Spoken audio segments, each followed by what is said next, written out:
Hello and welcome to another weekly video tutorial. My name is Britta Swiderski and today I'm going to be playing with my distress markers again. The last couple weeks I've been working on my configurations tray by Tim Holtz about my European adventure, but I wanted to take a quick break this week and just get back to some stamping because I really missed it and I wanted to do a video tutorial about the distress markers again. If you want to see the configurations tray tutorials, you can click in the upper left hand corner of the screen and there'll be links there so you can go see those.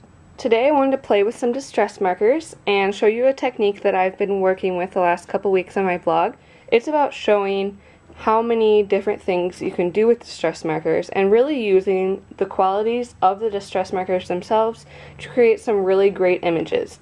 And the bonus part of this is you get two images with one coloring for this technique. So I really like that. It's a lot of bang for your buck as far as money goes and as far as time goes for coloring the stamp.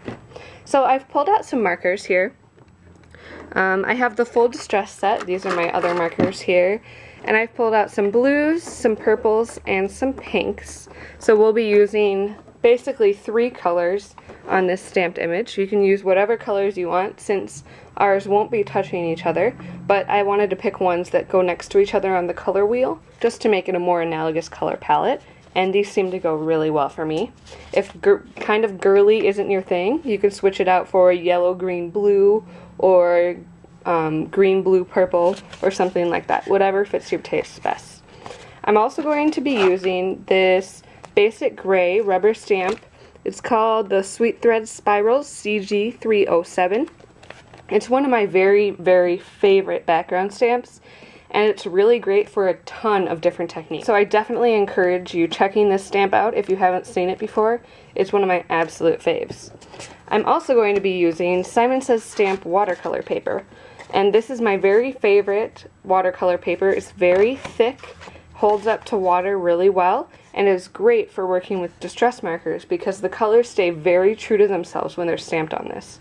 The Simon Says Stamp watercolor paper comes in sheets that are 6 by 9, so I just cut this down to 2 card fronts, both 4 inches by 5 1/4 inches.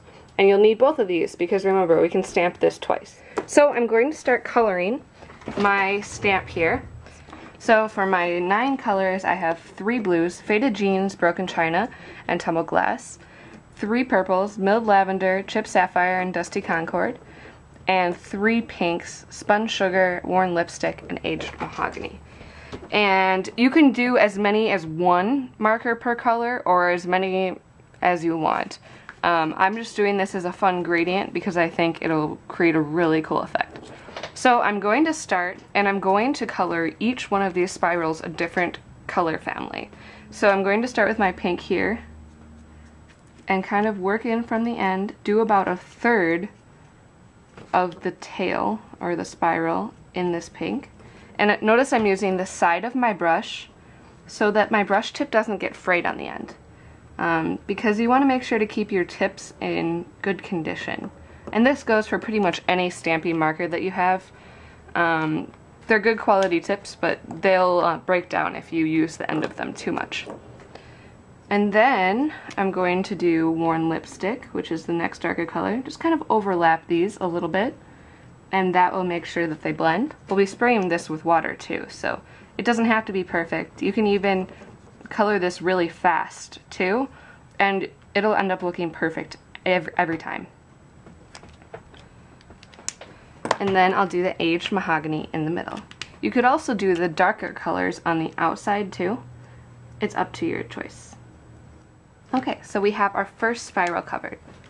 Now you can go in, and I'm actually going to do all the pinks first and then do all the purples and then do all the blues because I think it'll be easy. You can work in whatever order you want because this stamp, this is what's really awesome about distress markers. This stamp will stay, the ink on the stamp itself will stay able to be stamped for almost 24 hours, maybe even longer. And if you're in a humid climate like I am, possibly even longer than that because it's on the non-porous surface. And you can just actually breathe on it and it will rehydrate the ink.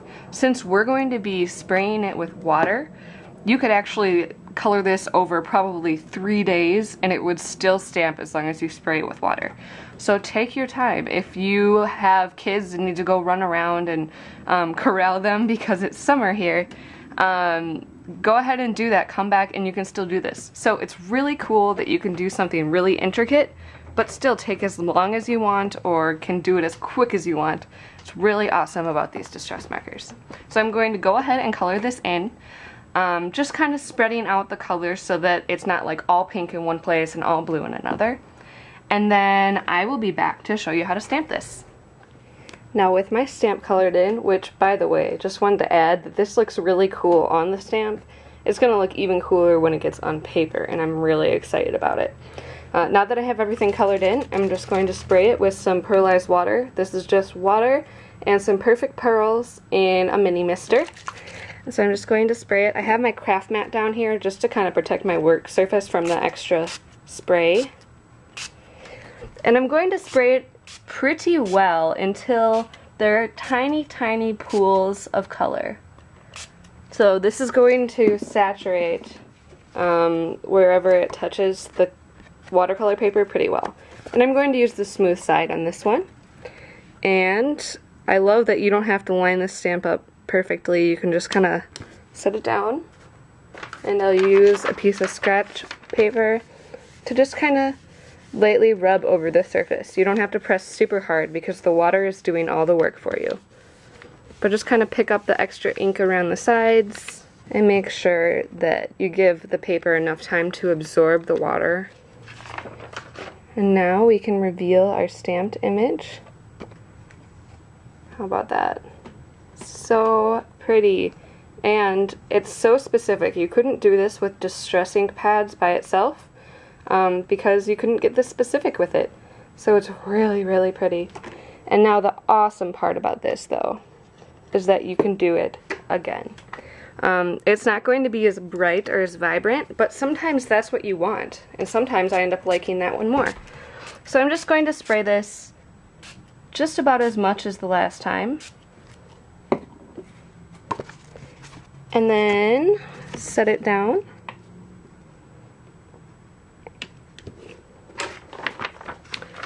And then press with your paper over it again. And look at that one. It's exactly the same, but look at the really subtle difference. And I used the texture side on this one. So you have these two beautiful images. Set them aside, let them dry, make sure the ink sets into the paper so you don't smear it.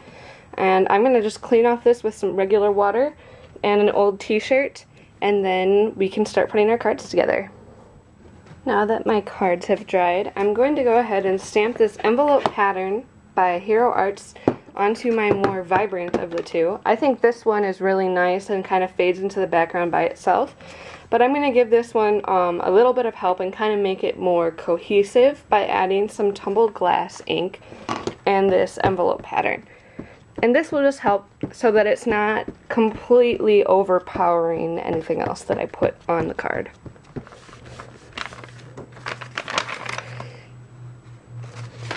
And now you can see I really like that envelope pattern, really subtle in the background, but it helps kind of tie everything together, feel like it's all part of the same piece of paper. So I'm going to start building this card. I have some craft cardstock, and that's going to be the card base for both of these cards, I think.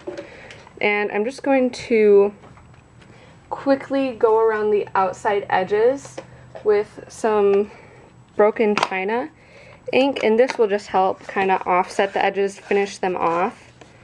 Nothing special here. And then I'm going to adhere these to my backgrounds. Now I'm just going to add my finishing elements to my cards. So I decided to pull out two Lawn Fawn stamp sets. This one's Dad's Day by Lawn Fawn and On the Men by Lawn Fawn as well. And I'm going to use this one on my more vivid background. And it doesn't have to be a Dad's Day card that you're making. It can just be a relaxed one that you're making. I think this is a fun, whimsical one. Most likely one that you would give to a girl or a couple, since it does have pink in it, but I know some guys that would really appreciate a card like this no matter what colors are on it. So I'm going to use the recliner and then the Take It Easy. Going to use my Broken China ink pad to ink this up. And then use the faded jeans, just kind of around the edges, just kind of kiss it to the edges of the stamp. This will add some definition and some kind of fun into your color. And then just spray once or twice with the pearlized water. This will keep it from, you know, gushing all over the place. Because it is a relatively small stamp, there's not a lot of places for the water to go. Now you can stamp it on this piece of watercolor paper. You're gonna get this really great image. See, there we have a great image.